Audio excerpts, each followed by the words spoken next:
ওকে, হ্যাঁ, তো সব মিলিয়ে আয়োজন খুব ভালো। আর কিছু কোনো কোয়েশ্চেন থাকলে সাদামাটা মনে হচ্ছে এবার। এবার শুধুমাত্র বলবো যে হয়তো ভারতীয় সেলিব্রিটিরা আছেন, হ্যাঁ।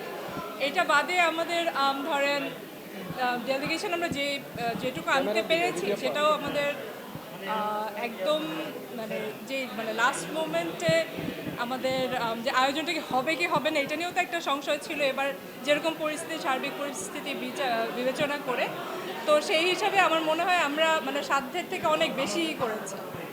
এইটা আমি একটু বলি, হ্যাঁ। আমি তো বাইরেরও অনেক ফেস্টিভ্যালে যাই, হ্যাঁ। তো আপনি যেটা বলছেন যে মেইন ভেন্যু বাদে যে অন্যান্য যে ভেন্যুগুলো থাকে সেখানে কিন্তু দর্শক সমাগম কম হয়, কিন্তু মেইন ভেন্যুতে কিন্তু দর্শক সমাগম বেশি হয়।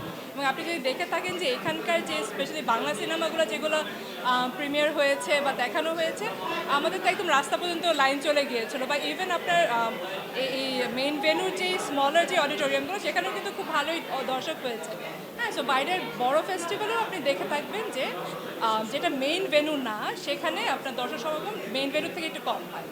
Thank you.